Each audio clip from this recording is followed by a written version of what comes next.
Shalom, berjumpa kembali di dalam program DIG, Depth Insight Growth bersama saya Pendeta Edward Taliwongso. Program ini menyajikan diskusi dan kajian mendalam mengenai tokoh, tema, ataupun narasi tertentu di dalam Alkitab. Kita masih melanjutkan seri 7 jemaat di dalam Kitab Wahyu dan fokus kita pada kesempatan ini adalah jemaat Tiatira. Apa yang sesungguhnya terjadi di dalam jemaat Tiatira? Bagaimana kompromi yang telah terjadi sejak di zaman Pergamus, kemudian menuai hasil-hasilnya pada zaman Tiatira. Pelajaran-pelajaran apa yang bisa kita ambil dari kelebihan dan juga kelemahan daripada jemaat ini, serta bagaimana kita sebagai jemaat modern bisa belajar sesuatu tentang teguran Yesus kepada jemaat di Tiatira. Saya mengajak sahabat-sahabat di rumah untuk bergabung bersama dengan kami. Saudara-saudara yang menyaksikan tayangan ini lewat Facebook atau YouTube, disilakan untuk memberikan komentar yang positif, pertanyaan saudara ataupun pikiran saudara sehubungan dengan topik yang kita angkat pada kesempatan ini. Dan untuk membahas pelajaran kita pada kesempatan ini, kami telah mengundang seorang narasumber. Narasumber kita adalah hamba Tuhan, Pendeta Jeffrey Tumeu, Master Ministry. Beliau telah menikah dengan Ibu Yudi Londa dan keluarga hamba Tuhan ini diberkati dengan 2 orang anak, yaitu Mawar Sharon dan Benedict Jonathan Tumeu.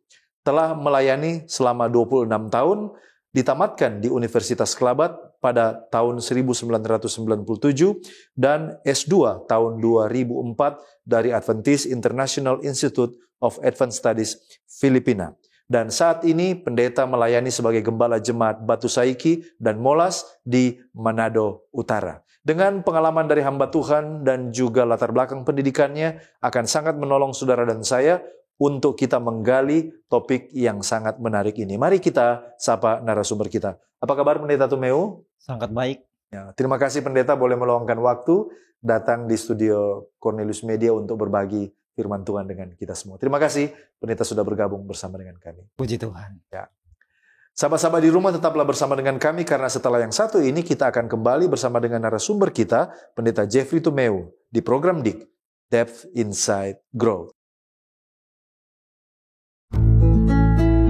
Diskusi dan kajian mendalam mengenai tokoh, tema, atau cerita tertentu di dalam Alkitab.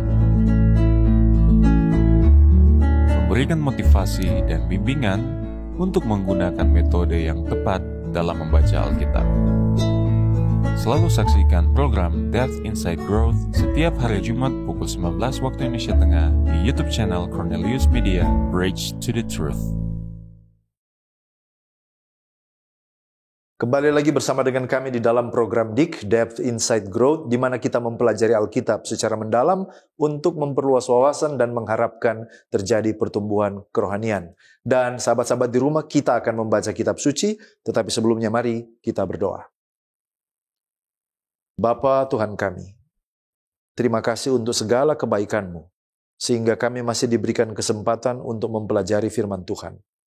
Saat ini ketika kami akan mempelajari firman-Mu, kiranya urapan Roh Suci Tuhan boleh menjadi bagian kami, teristimewa hamba-Mu Pendeta Jeffrey Tumeu.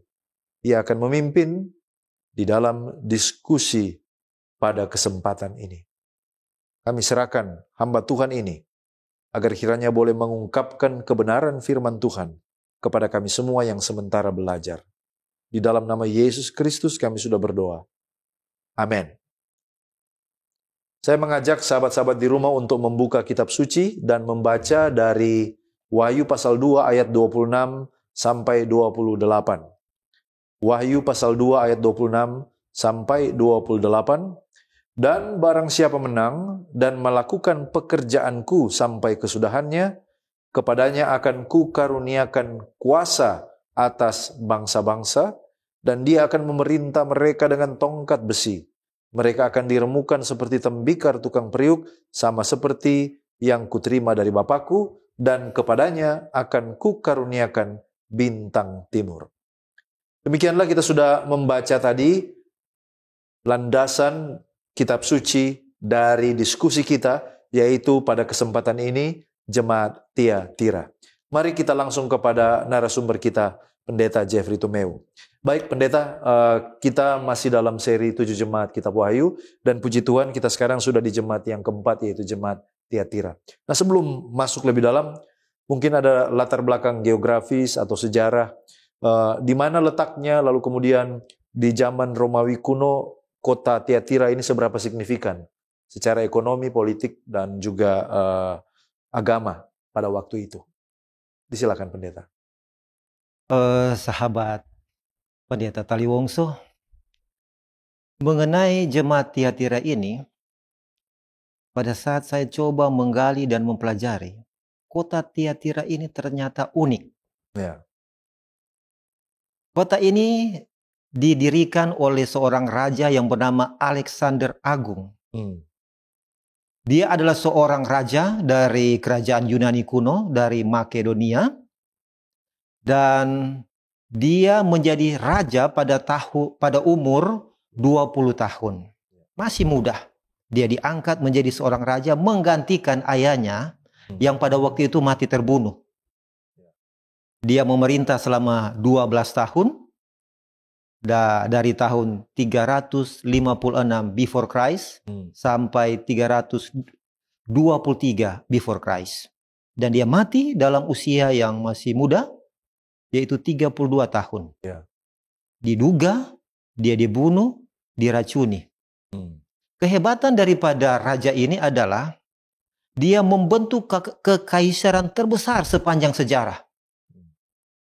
Dia tidak pernah terkalahkan, dan dia adalah salah satu komandan militer tersukses sepanjang sejarah. Ya. Jadi yang menarik di sini pada saat dia memperluas wilayah, di situ juga Ada Tiatira. dia membentuk kota Tiatira. Ya. Kemudian, sehubungan dengan letak geografis. Tiatira bukanlah kota pelabuhan, sama seperti Efesus ataupun Smyrna. Ya. Dia terletak 80 km dari pinggir pantai atau dari Laut Tengah. Dan 60 km sebelah tenggara dari kota Pergamus. Okay. Kota ini berada di tanjakan yang landai. Dia tidak terlindung dengan lereng gunung. Sehingga manakala matahari terbit, maka kota ini langsung disinari dengan sinar pagi. Yeah. Dan kota ini sangatlah strategis. Karena dia berada di jalan utama lembah yang bertemu, menjadikan ini lalu lintas perdagangan menghubungkan baik kota Pergamus, Smyrna, Laodikia dengan daerah-daerah sekitarnya. Jadi memang lokasinya sangat strategis, sehingga itu membawa dampak ekonomi yang sangat menguntungkan bagi Tiatira. Kota Tiatira terkenal dengan industri kain dan pusat pewarna indigo atau ungu. Ya. Tumbuhnya industri kain atau pewarna ini sangat beralasan. Karena wilayah daripada Tiatira ini tumbuh subur akar kayu merah yang merupakan bahan mentah, bahan baku untuk celupan kain dan warna celupan. Jadi itu yang membuat industri bertumbuh dengan apa? Dengan baik. Jadi ekonominya sangat baik di sana. Sedangkan kepercayaan atau agama, ditemukan ada kuil megah yang dibangun untuk menghormati dewa Apollo, dewa matahari yang dianggap sebagai kota pelindung kota. Di kuil tersebut juga ditemukan ada sebuah altar yang digunakan untuk mempersembahkan persembahan bagi dewa perempuan. Jadi itu agama kepercayaan mereka. Demikian, Pendeta. Baik, terima kasih, Pendeta. Dari segi mungkin penggalian arkeologi terakhir, apakah Pendeta melihat ada hal-hal yang menarik yang bisa dibagikan? Oh ya, ada. Jadi di samping ditemukan kuil Apollo, penemuan arkeologi lainnya ditemukan di reruntuhan kota kuno adalah tulisan-tulisan yang berhubungan dengan serikat pekerja. Dan tulisan-tulisan itu sangat banyak. Penemuan tulisan-tulisan seperti ini sangat banyak.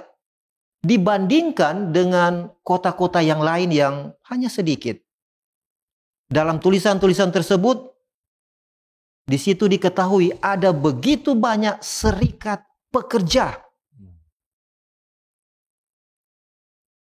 Diinformasikan serikat pekerja yang ada disebutkan ada serikat pekerja kain wol, pekerja kulit, kain lenan, pembuat baju luar, pewarna kain, penyama kulit, tukang periuk, pembuat roti, perdagangan budak, dan pekerja perunggu.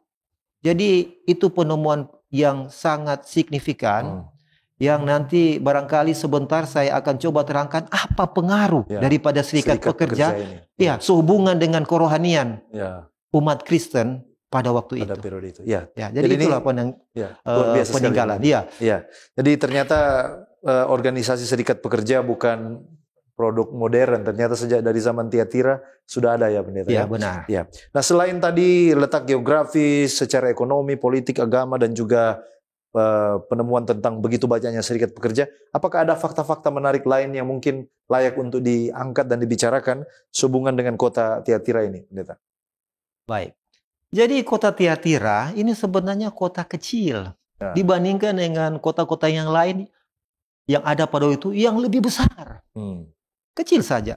Tapi walaupun dia kecil, yang menjadi menarik, industri banyak tumbuh di sana. Itu dia punya ketertarikan daripada Tiatira ini. Ya. Jadi bisa dikata ini kota industri ya? Iya, benar sekali. Banyak orang yang mungkin berinvestasi membangun industri-industri di kota Tiatira. Nah, mungkin yang ingin diketahui oleh sahabat-sahabat di rumah, kira-kira lokasi sekarang secara modern ini dari Tiatira itu ada di mana sekarang, pendeta? Baik, sekarang kota Tiatira kuno sekarang ini terletak di bagian barat Turki atau di bagian selatan Istanbul dan ke arah timur dari Athena.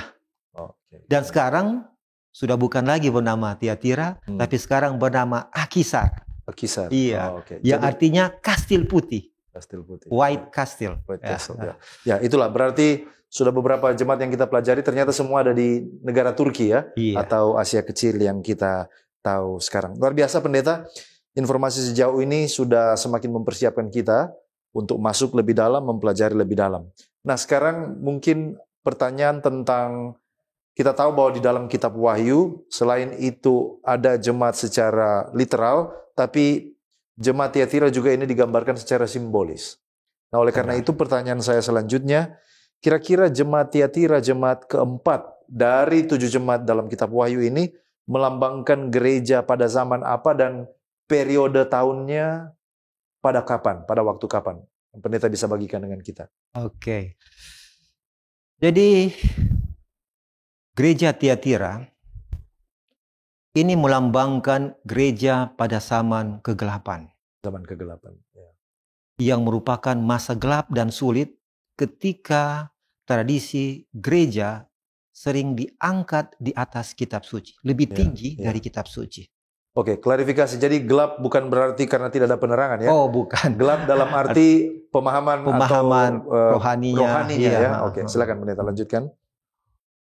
Dan umat tidak diizinkan untuk membaca Alkitab selain hanya rohaniawan saja. Rohaniawan saja. Yang boleh membaca. Ya.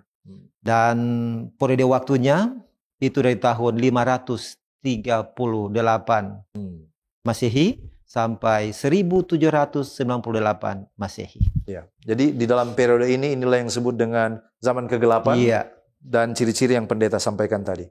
Nah, walaupun mungkin pendeta sudah sempat singgung sedikit tadi, mungkin lebih bisa diperdalam tentang kondisi kerohanian dari umat pada periode ini, pada zaman ini secara nubuatan, yang mungkin pendeta boleh bagikan dengan kita. Jadi sebagaimana halnya dengan Isabel mengajarkan hal yang bertentangan dengan Alkitab, tokoh yang ada penjelasan. Di era nubuatan juga muncul, di era ini juga muncul doktrin atau ajaran yang bertentangan dengan Alkitab. Dimasukkan dalam gereja sampai akhirnya inilah yang memunculkan satu reformasi untuk melawan ajaran gereja yang salah. ajaran Tiatira masih ada yang setia, ya. Walaupun ada juga yang terpengaruh oleh karena ajaran daripada Isabel. Ya. Dalam Wahyu 2 ayat 24 menyebutkan ada orang lain di Tiatira yang tidak mengikuti ajaran Isabel dan tidak menyelidiki apa yang mereka katakan selak beluk iblis. Jadi ketika digunakan tokoh perempuan di dalam Perjanjian Lama, digunakan untuk menegur atau mengidentifikasi kesalahan yang ada di jemaat Tiatira. Ini oleh karena ada kemiriban oleh karena apa yang dilakukan oleh Isabel di Perjanjian Lama dengan apa yang terjadi di gereja pada periode ini. Kira-kira begitu, Pendeta? Iya, betul. Ya. Jadi mempengaruhi untuk terlibat di dalam penyembahan kepada berhala-berhala. Seperti itu ya, Pendeta? Iya. Ya. Baik, terima kasih, Pendeta. Kita sudah lihat di sini bagaimana jemaat Tiatira di dalam nubuatan adalah suatu masa di mana gereja mengalami masa yang gelap dan juga periode di dalam nubuatan di mana gereja mengalami tantangan penyembahan berhala, kompromi yang mulai terjadi sejak periode Pergamus, sekarang mulai menuai hasil-hasilnya di jemaat Tiatira. Ini sangat menarik dan saya yakin kita akan semakin bersemangat untuk masuk lebih dalam. Tetapi sebelum kita masuk lebih dalam, kita akan mendengarkan pesan-pesan rohani berikut ini. Tetaplah bersama dengan kami.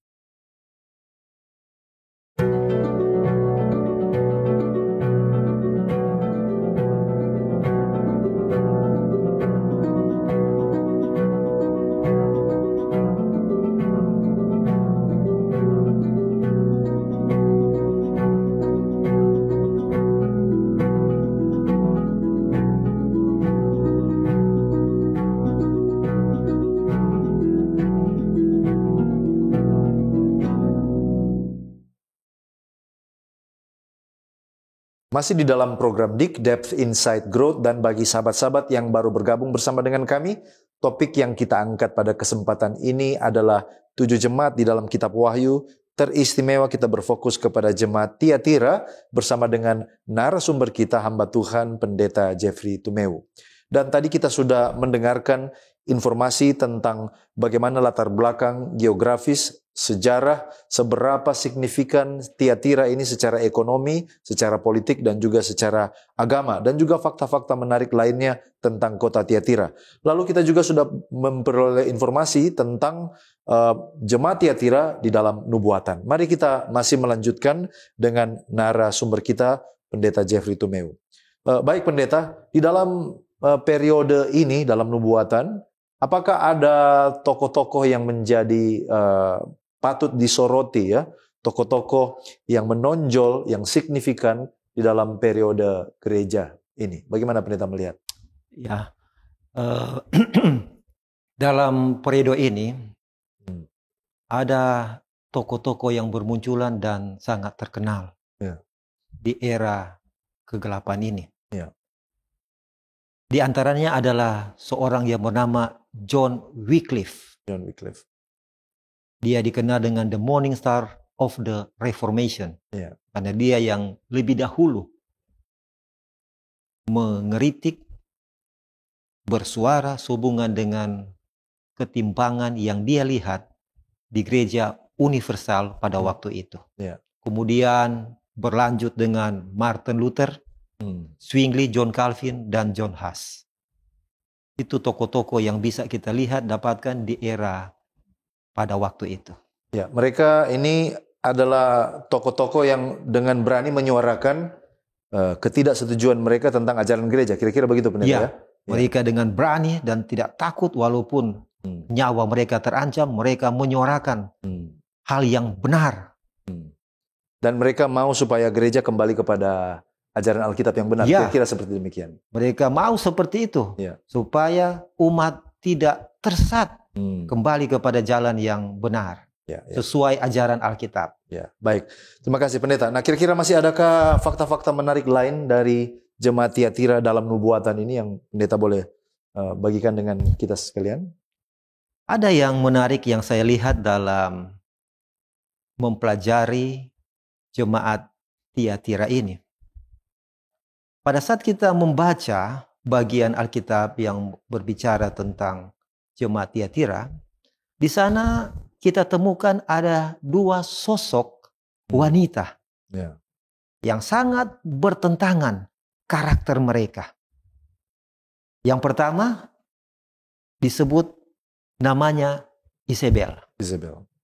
Dan yang kedua namanya Lydia. Jadi Isabel dan Lydia. Nah, siapa itu Isabel? Nama Isabel ini sebetulnya adalah nama yang diberikan kepada wanita yang mengaku nabiah. Wanita itu nyata dan bukan simbol. Disebut Isabel karena dia memiliki karakter yang nyata dan bukan simbol. Karakter sama seperti Isabel yang ada di Perjanjian Lama. Nah, tentunya kita semua ingat tokoh Isabel yang ada di Perjanjian Lama. Dia seorang ratu dari Venesia dan dinikahi oleh Raja Ahab, Raja Israel, dan dia menjadi Ratu Israel. Dia seorang pemuja berhala, pemuja Baal. Dan dia memperkenalkan kepada orang Israel sehubungan dengan penyembahan berhala. Dan bahkan dia juga melakukan perbuatan pelacuran dan sihir. Nah, itu bisa kita lihat dalam 2 Raja-Raja 9 ayat 22. Ya. Sedangkan Lydia berbeda jauh dengan karakter daripada Isabel ini. Lydia ini adalah seorang perempuan penjual kain ungu dari Tiatira yang menerima ajaran kekristenan pada saat dia bertemu dengan Paulus dan Silas. Dia menjadi orang Kristen yang pertama di Tiatira. Dan dari keluarganya tumbuh jemaat Tiatira. Jadi Lydia ini adalah seorang yang mengajarkan keselamatan dan kebenaran di Tiatira. Jadi sangat berbeda dengan ini Isabel, ya, yang mengaku nabi, kemudian mengajarkan hal-hal yang bertentangan dengan Alkitab atau dengan kebenaran. Kemudian aplikasi yang kita bisa dapat dari nubuatan ini, seharusnya Israel Perjanjian Lama itu mengajarkan rohani atau ketaatan kepada Allah. Tetapi Israel lewat Isabel malah mengajak dan mengajarkan mengajarkan umat Israel dengan ajaran yang salah. Mengajak untuk mengadakan penyembahan berhala, dan malah di era kegelapan itulah seharusnya gereja universal mengajarkan kerohanian dan taat kepada Allah, namun malah mengajarkan hal-hal yang salah yang tidak sesuai dengan kebenaran Alkitab. Dan sesungguhnya di era abad kegelapan ini juga masih ada Lydia yang mengajarkan hal-hal yang benar, bahkan memprotes ajaran yang salah, dan itulah para reformator. Demikian. Ya, jadi luar biasa ya. Ada 2 wanita, Isabel dan juga Lydia, dan juga ada aplikasi yang tadi pendeta sudah tarik. Nah, pendeta, Yesus selalu berjumpa, datang kepada 7 jemaat ini. Dan kepada jemaat Tiatira yang akan kita pelajari, mungkin 3 hal yang akan kita tanyakan. Bagaimana Yesus memperkenalkan dirinya kepada jemaat di Tiatira, lalu kemudian apa yang Yesus ketahui tentang jemaat ini, lalu apa yang Yesus puji dari jemaat ini. 3 hal ini dulu yang akan kita pelajari sejauh ini. Yang pertama, bagaimana Yesus memperkenalkan dirinya. Disilakan. Di sini di dalam Wahyu pasal 2 ayatnya 18, dan tuliskan kepada jemaat di Tiatira. Inilah firman Anak Allah yang matanya bagaikan nyala api dan kakinya bagaikan tembaga. Itulah perkenalan Yesus kepada jemaat Tiatira. Matanya bagaikan nyala api, ya, dan kakinya terbuat dari tembaga, bagaikan tembaga. Mata yang menyala ini menunjukkan ketajaman dari Yang Maha Tahu. Dia tahu akan masalah-masalah di dalam jemaat Tiatira. Sedangkan kakinya bagaikan tembaga, mengingatkan sehubungan dengan tempat dupa di kemah suci yang terbuat dari tembaga. Di mana pendupaan ini sering digunakan sebagai alat syafaat atau belas kasihan. Itu bisa kita dapatkan dalam Bilangan 16 ayat 37 sampai 48. Jadi, sementara mata yang menyala seperti api ini berkobar-kobar, mungkin ini terlihat sebagai ancaman. Namun, kaki yang seperti tembaga yang dipoles menandakan kedatangan syafaat dan belas kasihan. Jadi dalam hal ini penampakan Yesus, perkenalan Yesus adalah merupakan keseimbangan antara belas kasihan dan penghakiman yang negatif. Karena didapati bahwa di jemaat Tiatira ada yang terpengaruh. Itulah satu ancaman mata yang menyala, tapi ada yang tetap setia. Dan mereka yang mendapatkan anugerah. Kemudian, apa pujian yang didapat oleh jemaat Tiatira? Dalam Wahyu 2 ayat 19, aku tahu segala pekerjaanmu, baik kasihmu maupun imanmu, baik pelayananmu maupun ketekunanmu. Aku tahu pekerjaanmu yang terakhir lebih banyak daripada yang diterima. Jadi bagi jemaat Tiatira, dia mendapat pujian. Pujiannya adalah luar biasa mereka punya kasih. Luar biasa mereka punya iman. Luar biasa mereka punya pelayanan dan ketekunan. Dan tentunya ini ditujukan kepada mereka yang masih setia. Karena tadi saya katakan bahwa ada juga yang terpengaruh. Tapi bagi mereka yang setia, luar biasa Tuhan melihat. Dan itu memberikan pujian bagi jemaat Tiatira. Bagaimana kasih mereka yang luar biasa, iman, pelayanan, dan ketekunan. Demikian Pendeta.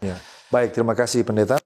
Nah, pertanyaan tadi selain pujian, apakah ada juga tentu saja kesalahan-kesalahan yang ditegur secara khusus yang disebutkan oleh Yesus di dalam surat ini kepada jemaat di Tiatira, yang memang sengaja secara spesifik disebutkan kesalahan itu ditegur oleh Yesus dari jemaat ini, yang mungkin Pendeta boleh bagikan. Ya, baik. Jadi memang ada kesalahan yang kemudian ditegur secara nyata-nyata. Dan kesalahannya itu adalah membiarkan wanita Isabel menyebut dirinya nabiah.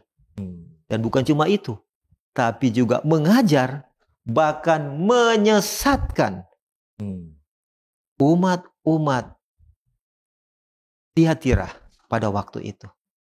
Jadi itu merupakan satu kesalahan, seperti kompromi, seperti ada kompromi, membiarkan dan dengan leluasa dia mengajarkan hal-hal yang tidak baik dan berkenan. Demikian Pendeta. Baik, terima kasih Pendeta. Luar biasa, ini informasi ini sangat membuka mata kita untuk lebih memahami apa yang sesungguhnya terjadi di jemaat Tiatira. Masih ada beberapa pertanyaan lagi Pendeta yang akan kita dalami sebelum kita masuk kepada bagian aplikasi. Oleh karena itu, sahabat-sahabat sekalian, jangan kemana-mana, tetaplah bersama dengan kami. Kita akan kembali bersama dengan narasumber kita, tetap di program DIK.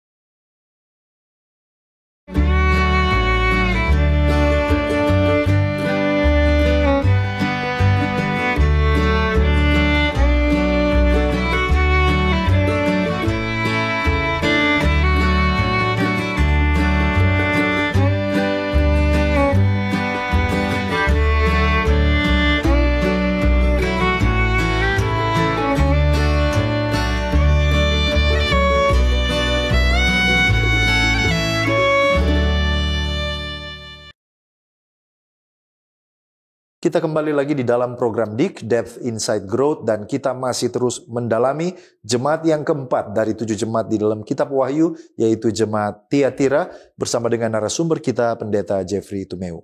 Baik Pendeta, tadi Pendeta sudah sampaikan tentang kesalahan yang secara spesifik disebutkan oleh Yesus kepada jemaat Tiatira. Nah sekarang, nasihat apa yang Yesus berikan kepada mereka sehubungan dengan teguran yang tadi Pendeta sampaikan?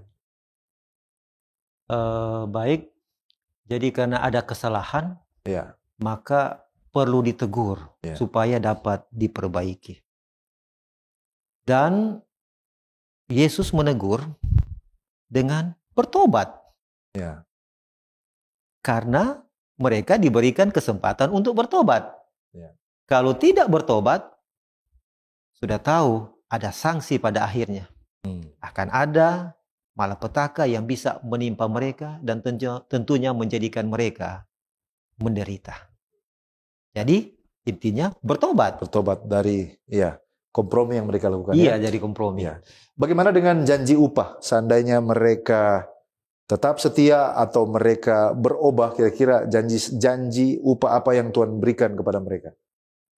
Jadi apabila mereka bertobat ataupun mereka setia, maka Tuhan akan memberikan 4 hal dalam catatan di Alkitab. Pertama, aku tidak akan menanggungkan beban lain kepadamu. Akan kukaruniakan kuasa atas bangsa-bangsa. Memerintah dengan tongkat besi. Dan dikaruniakan bintang timur. Wah, ini satu janji yang sangat luar biasa ini. Kalau setia, tetap percaya kepada Tuhan dan tidak atau mau bertobat. Itulah janji Tuhan, janji Yesus kepada mereka. Nah, sebaliknya, kalau tidak setia atau tidak bertobat, apakah ada ancaman hukuman kalau mereka tidak menerima nasihat dan teguran ini? Bagaimana? Kalau ada upah, maka tentu ada upah kebaikan. Tentu ada juga upah kalau tidak menurut. Betul. Jadi kalau tidak menurut atau tidak bertobat, maka dilemparkan ke atas ranjang yang sakit. Nah itu kalau kita lihat, itu ditujukan khusus kepada Isabel. Dia diberikan kesempatan, tapi dia tidak bertobat. Yang kemudian bagi pengikutnya atau anak-anaknya dilemparkan dalam kesukaran yang besar, dan anak-anak akan kumatikan. Jadi pengikut-pengikutnya itu akan menerima kebinasaan. Sama seperti juga Isabel yang akan menerima kebinasaan. Demikian Pendeta. Baik, terima kasih Pendeta. Nah, kira-kira masih adakah fakta-fakta yang lain tentang hubungan Yesus dengan jemaat ini yang ingin Pendeta ungkapkan, yang ingin Pendeta sampaikan dalam diskusi kita? Di dalam Wahyu 2 ayat 25, saya suka mau membacanya. Tetapi apa yang ada padamu, peganglah itu sampai aku datang. Di sini Yesus mendorong gereja yang setia atau umat yang masih tetap mempertahankan kebenaran. Dia mendorong agar supaya tetap setia sampai kedatangannya. Mungkin mereka agak berkurang, tapi dalam situasi ini Yesus menerima sebagai upaya terbaik mereka. Mendorong mereka untuk menghentikan kemerosotan lebih lanjut. Dan ini dia bicara kepada mereka yang sisa dan tetap setia kepada jemaat Tiatira, bukan kepada Isabel dan pengikutnya. Yesus tidak memintahkan mereka untuk melakukan hal yang spektakuler, yang luar biasa, tapi dia hanya meminta kepada mereka apa yang ada padamu saja. Pegang teguh itu sampai dia datang. Dia tidak meminta mereka melakukan yang sempurna, tapi apa yang ada padamu, itu saja yang mereka pegang sampai dia datang. Sekira seperti itu. Baik, terima kasih Pendeta. Ini sangat menolong kita. Dan sekarang tentu saja setelah kita belajar kelebihan, kelemahan, pujian, dan juga teguran Yesus kepada jemaat Tiatira, tentu ada hal-hal yang kita sebagai gereja modern harus mengambil manfaatnya. Nah, dalam cara apa kira-kira gereja kita di zaman modern dapat meniru kelebihan atau pujian-pujian yang diberikan oleh Yesus kepada jemaat ini? Bagaimana pendeta melihat? Ya, jadi yang menjadi kelebihan dari jemaat Tiatira yang saya dapati adalah bertahan dan setia. Tentunya mereka yang tetap mengikuti kehendak Tuhan. Jadi mereka bertahan dan setia. Walaupun ada rongrongan daripada ajaran-ajaran yang lain. Tetapi ada yang saya ingin sampaikan. Sebetulnya tantangan nyata yang dialami oleh umat-umat Tuhan yang ada di Tiatira, khususnya bagi mereka yang memang setia, tantangan mereka bukanlah penganiayaan dari pemerintah Romawi ataupun musuh dari orang Yahudi, melainkan yang menjadi tantangan bagi mereka apa yang disebut dengan serikat pekerja. Nah, tadi saya sudah sebutkan dalam penggalian arkeologi ada banyak ditemukan tulisan-tulisan yang berbicara tentang serikat pekerja itu. Nah, itu yang menjadi tantangan. Kenapa? Karena semua yang bekerja itu diharuskan menjadi anggota serikat pekerja. Di mana serikat pekerja ini mengharuskan setiap anggota untuk mengikuti festival kekafiran di kuil-kuil dewa dan memakan makanan umum yang mencakup makanan yang dipersembahkan kepada berhala. Dan itulah yang diajarkan oleh Isabel kepada umat-umat Kristen. Festival seperti ini dapat juga menyebabkan kemabukan dan amoralitas. Bagi mereka yang menolak festival ini akan mendapat sanksi kesukaran. Akan diisolasi secara sosial, bahkan sanksi ekonomi. Namun, walaupun demikian, tetap ada yang masih bertahan dan setia. Karena itu dalam ayat 19, aku tahu segala pekerjaanmu. Dan inilah yang perlu kita tiru. Bagaimana ada umat yang tetap bertahan, yang tetap setia, walaupun ada ancaman, tekanan dari pihak lain merongrong keimanan kita. Itulah yang perlu kita tiru di zaman sekarang ini.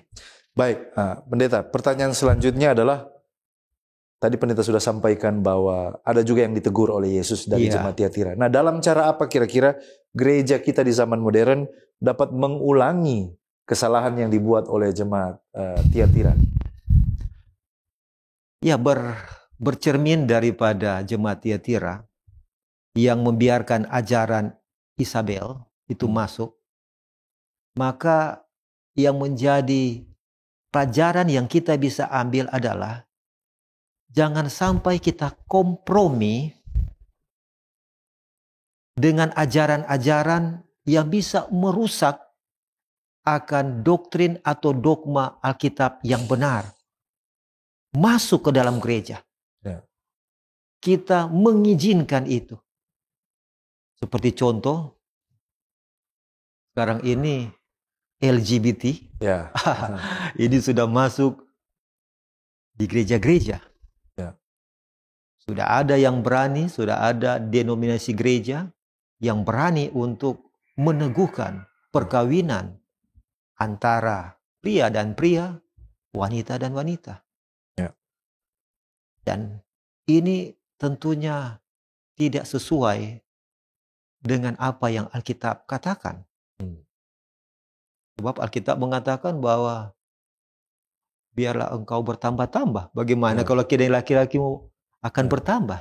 Tapi saya tidak bahas secara khusus. Ini salah satu, kalau kita biarkan, maka ini adalah satu hal yang kita kompromi dengan keadaan sekarang ini. Itu berhati-hati. Kalau begitu, langkah-langkah apa kira-kira yang akan kita lakukan supaya kita terlindung atau tidak meniru atau bisa meniru kelebihan dari jemaat ini? Apa yang mesti kita lakukan? Jadi kalau berbicara langkah-langkah agar supaya kita tetap kuat, kita tetap setia, berdasarkan prinsip-prinsip kebenaran yang kita yakini dalam Alkitab, maka yang pertama, kita harus senantiasa berdoa. Karena berdoa itu adalah benteng kita. Banyak berdoa, banyak kekuatan. Sedikit berdoa, sedikit kekuatan. Tidak berdoa ya tidak ada kekuatan. Ya. Yang pertama mesti berdoa. Harus berdoa. Kemudian baca firman Allah. Sebab inilah yang akan memberikan kepada kita penyegaran. Kita baca firman Tuhan. Kemudian langkah ketiga, kita meditasikan itu. Biarkan firman itu berbicara kepada diri kita. Dan yang keempat, kita minta kuasa Roh Kudus Tuhan untuk menuntun, melakukan apa yang kita meditasikan, apa yang benar yang dituntun oleh Roh Kudus. Baik, terima kasih Pendeta. Nah, kira-kira apakah ada kutipan atau nasihat dari tulisan yang diinspirasikan sehubungan dengan nasihat Yesus kepada jemaat Tiatira ini yang juga relevan untuk kita jemaat modern di zaman sekarang ini? Saya senang untuk membagikan kutipan dari tulisan yang diinspirasikan yang diambil dari buku This Day with God, halaman 327. Menyebutkan sebagai berikut. Setiap orang percaya sejati menangkap sinar dari bintang timur atau morning star dan memancarkan cahaya itu kepada mereka yang duduk dalam kegelapan. Mereka tidak hanya bersinar di tengah kegelapan lingkungan mereka sendiri, tapi sebagai gereja mereka bersinar ke daerah-daerah luarnya. Tuhan mengharapkan setiap orang untuk melakukan tugasnya. Setiap orang yang bersatu dengan gereja harus menjadi satu dengan Kristus untuk menyebarkan sinar bintang timur dan menjadi terang dunia. Kristus dan umatnya harus menjadi rekan kerja dalam pekerjaan besar menyelamatkan manusia. Intinya adalah kita harus menjadi terang kepada orang-orang yang ada di sekitar kita, bahkan pun di luar kita. Terang yang kita pancarkan adalah kebenaran Kristus. Amin. Terima kasih Pendeta. Sungguh sangat menarik diskusi dan pendalaman kita, dan saya sangat yakin kita semua, sahabat-sahabat di rumah juga sangat terberkati, dibuka mata ketika mengikuti belajar Alkitab di dalam program ini. Dan oleh karena itu kita sangat senang untuk mendengarkan rangkuman dari semua yang sudah kita bicarakan hampir 1 jam ini, kira-kira sebagai kesimpulan, closing statement yang bisa Pendeta bawakan bagi sahabat-sahabat sekalian. Disilakan. Baik, kesimpulan yang saya bisa berikan. Kehidupan modern saat ini ada banyak tawaran untuk kita memilih. Kita harus memilih dan tidak boleh tidak. Pilihan menentukan kita di pihak mana. Pilihan kita menentukan masa depan kita, dan pilihan kita menentukan keselamatan kita. Saya mengajak sahabat-sahabat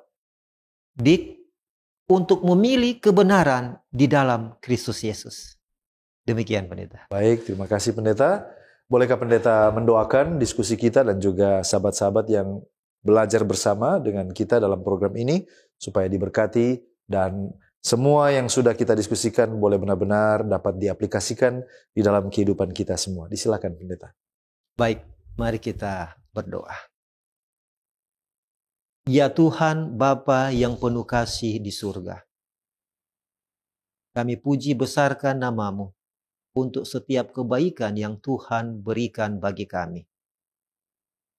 Pada kesempatan ini, kami boleh bersama-sama belajar, melihat kebenaran firman Tuhan. Dalam hal ini, sehubungan dengan jemaat Tiatira. Ada banyak hal yang kami sudah dapatkan. Ada banyak hal yang kami sudah ketahui. Kiranya Roh Kudus Tuhan akan memetraikan itu di dalam kehidupan kami.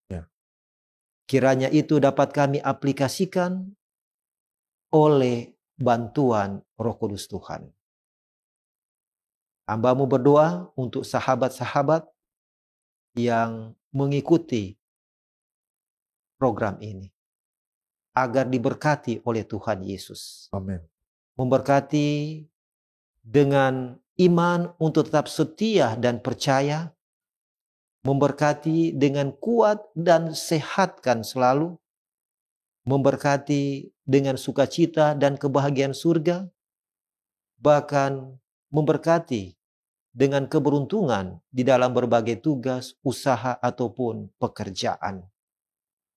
Dan pada kesempatan ini, hamba-Mu berdoa untuk media Cornelius, agar diberkatilah institusi ini, agar boleh menjadi alat dan berkat bagi banyak orang. Amin.